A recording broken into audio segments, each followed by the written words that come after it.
Wow, this is big. I think I would like to move here.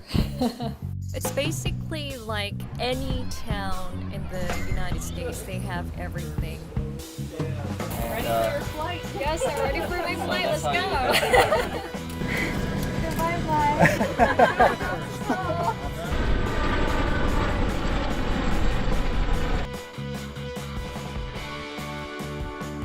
This is part 2 of our military series, and today we have come to Camp Humphreys, which is the U.S. military base here in South Korea. It's actually America's largest overseas military base.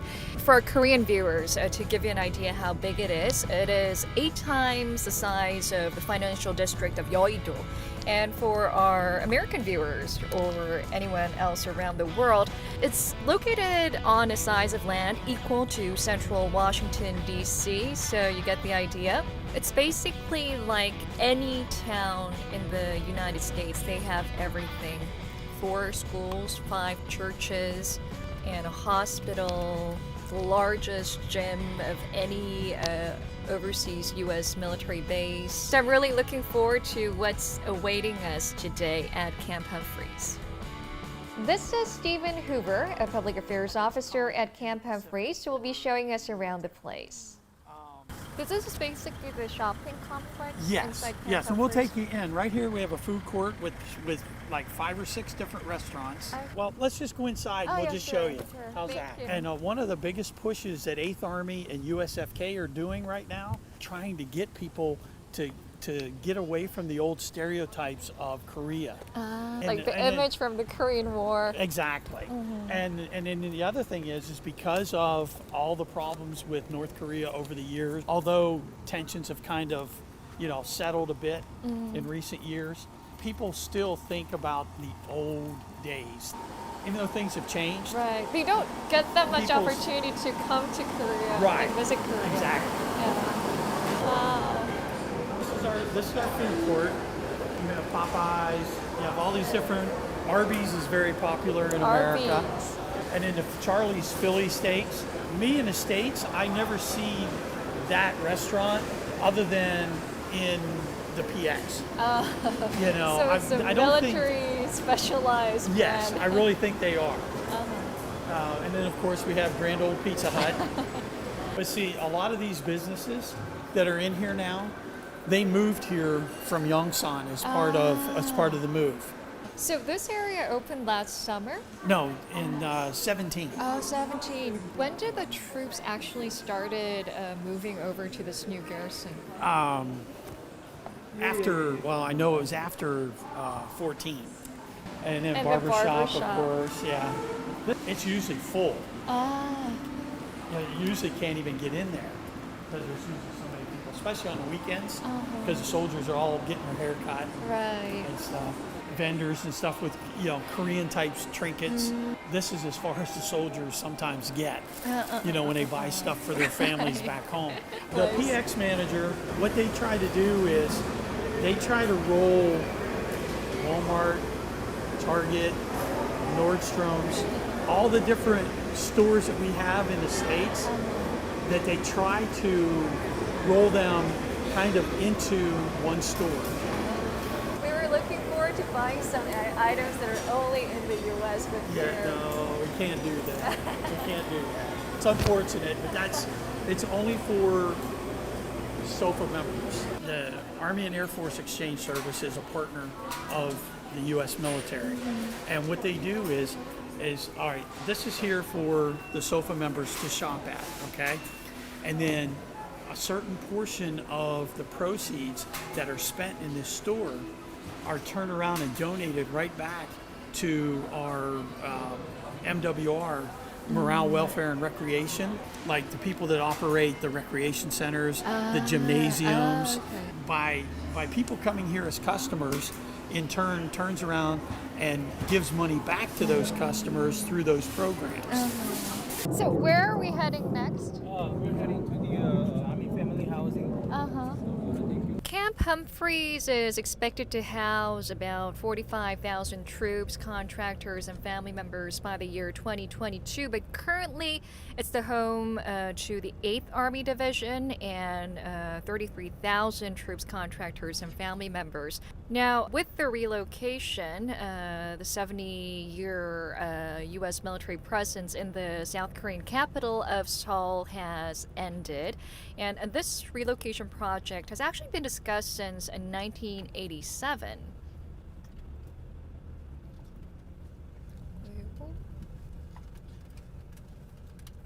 So, we're at the residential building or the family housing.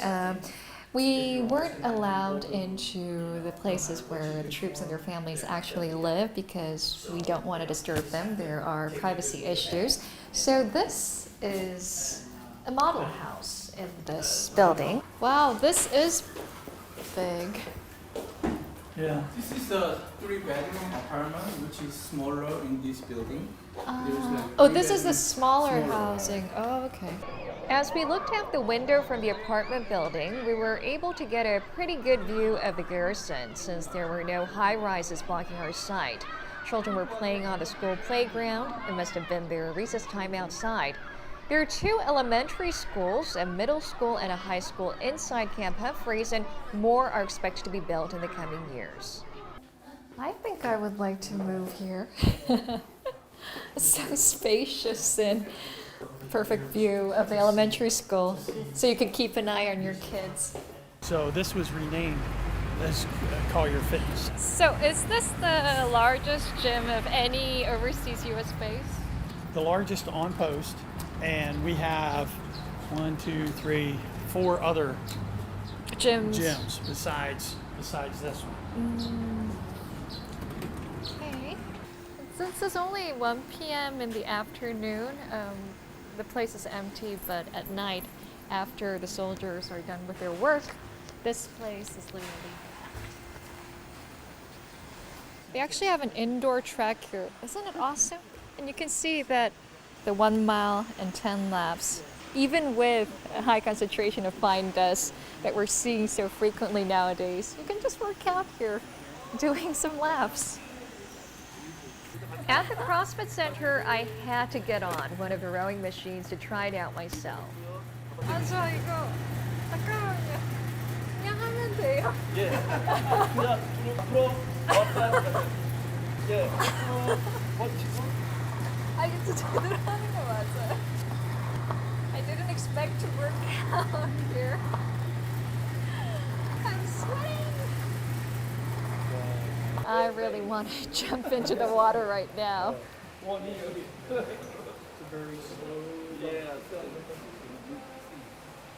And finally, today's highlight, we're going to see the helicopters, the military aircraft that they have in Camp Humphreys. So this is the operation base of one of the airfields here at Camp Humphreys. Now, if you look at the distance between Camp Humphreys and the inter-Korean border, it is located as twice as far from the inter-Korean border as the old headquarters in Yongsan, Seoul.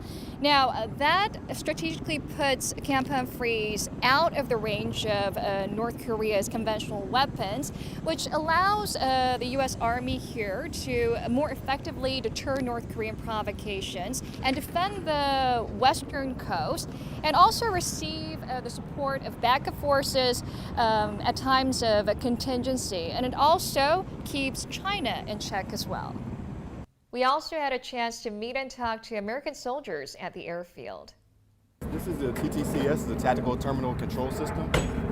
What we do, we control air traffic outside of the garrison environment. If we're in the field or doing missions at the range and stuff like that to support the entire peninsula. So it's no ordinary truck. Oh, no, ma'am. It's not an ordinary truck. Back here are our radios. We have 6 radios in which that we can talk to different aircraft at the same time and make sure they land safely, including helicopters, Chinooks, and stuff like that. So how's life at Camp Humphreys? I enjoy it. There's plenty to do on post and outside of post that they have set up for us to being here. What was your first impression about Korea? About Koreans or My first impression is there's a lot of respect that Koreans give their fellow Koreans. So me being from South Alabama, that's a big thing of common courtesies and stuff like that. And a lot of people are polite and friendly, and they welcome us with open arms. So you know that South and North Korea are technically at war right now. I know it being here, we play a vital role as part of the military, being a forward installation. We are ready to fight tonight, and we are second to none, and we are always prepared for whatever may happen. So readiness level is a key part of our day-to-day training. So day in and day out, we will always be ready.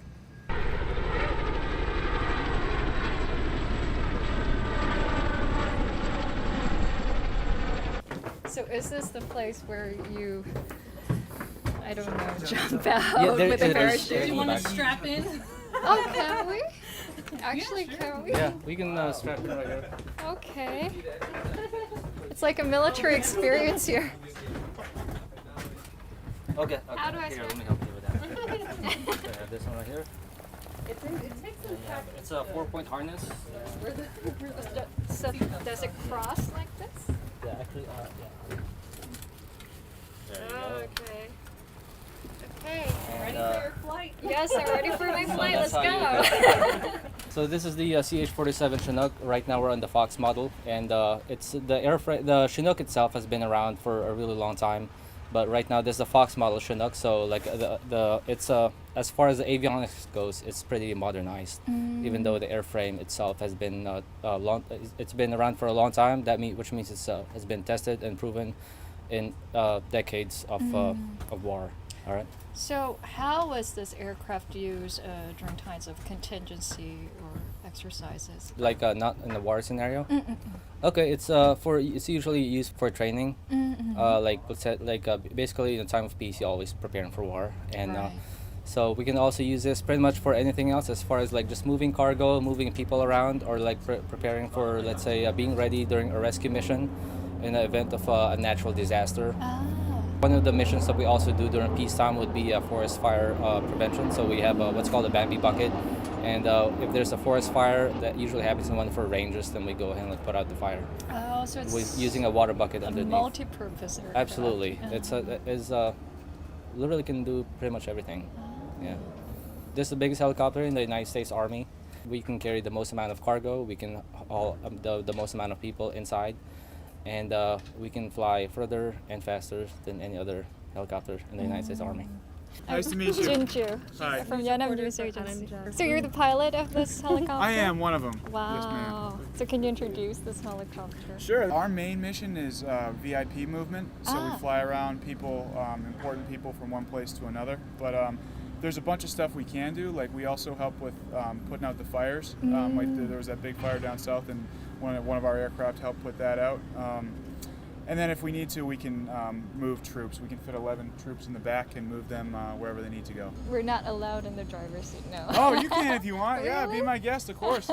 Yeah, just So I was given this rare opportunity to sit here in the cockpit, although I don't understand what all of these machines mean. Wow. yeah. So I've been here for about 7 months. So first impression about Korea, or when you heard that you will be dispatched to Korea? I was excited. I was really excited to see a new place, and I was really excited to learn about the history. I know it's an ancient country, and it has a bunch of very rich history, which to me was an excellent opportunity to learn more and expand my horizon. The two Koreas are technically at war. Well, it seems like things have been improving recently, but mostly we're just concerned with making sure we're always ready. That's the 2nd Infantry Division's motto is being ready, not just here but in the States. So I wasn't too concerned about that. We just try to do our job and be ready to protect wherever we're stationed. Okay, well, thank you so much. Of course. Thank you Thanks for very showing us. This is the Apache. This is an H-64 Echo Model Apache, yes. I only heard it in the news, but it's my first time actually seeing it. Okay, so what's so special about this aircraft? What does it do? It's the role of it. Our aircraft's job is to provide reconnaissance, attack, and security type missions, as opposed to the other aircraft who do lift and people movers. We provide security for those guys. So it doesn't get involved in any attacks, but its main purpose is to secure the other aircrafts. Right. And while attack is one of our jobs as well, but we provide more security, more of a security role here for the guys on the ground and also the other aircraft flying around. Yeah. What if it doesn't fit? It'll fit. My head's bigger than yours. No, because I have. Is it on? Yeah, it is. There you go. Do I look cool? Bye-bye. Now all yours. So the main controller sits in the first seat, or Now the gunner will sit in the front normally, and the person flying will sit in the back. But they're both pilots, and both have a full set of controls in case they need to use them. I was excited to come here and travel because I had never seen this part of the world before. Also, my grandfather served here in the 1950s, so I was excited to see where he's been. It was rough having to leave my family since we're rotational. We don't get to bring our families here, but that's okay. I've been doing a lot of traveling, and ever since I came here, this country is just as beautiful as I'd heard. I'm not sure if you have ever taken part in any of those activities, but I heard that there were all these different programs where you can connect with the local communities around here. Yeah, so I'm 2CAB, 2nd Combat Aviation Brigade Public Affairs Officer. So I know our organizations, we do orphanage visits through the chaplain or through the BOSS Single Soldier Program. And also there's a culture exchange that happens at the end of the event. And so I got to see the kids working with local like Boy Scouts and students and just kind of see them interacting and learning arts and crafts together. There's always some kind of volunteer program that's happening around Pyeongtaek. So what were their impression about U.S. troops here in South Korea? My impression is that they love the troops that are here. They love interacting with them, meeting them and learning about their culture, and then also being able to teach Korean culture to us as well. U.S. President Donald Trump insists that South Korea is getting a defense-free ride from the U.S. and is demanding that Seoul pay more for stationing the U.S. troops here. But one fact you have to know here is that South Korea has actually paid more than 92% of the cost to build this new headquarters at Camp Humphrey, so it comes with a very high price tag for the South Korean government. Now, I also want to share with you a quote from the former commander of the United States Forces Korea. He said during the opening ceremony of this new garrison that this is a living proof of the American commitment to the alliance, and that a significant investment has been made to the long-term presence of American troops here in South Korea. Have you learned any Korean while staying in the country? 안녕하세요. Thank you. I think that's how it goes. But that's really all I know how to say. So the tag. is hello. 감사합니다. Yeah, that one. 하나, 둘, 셋. 하나, 둘, 셋. Yes. And then 안녕하세요, 안녕히 가세요, and 감사합니다. And that's all I know That's for all now. you need to know. I should know a lot by the end of my time here. Okay, well, thank you. Thank you all for coming.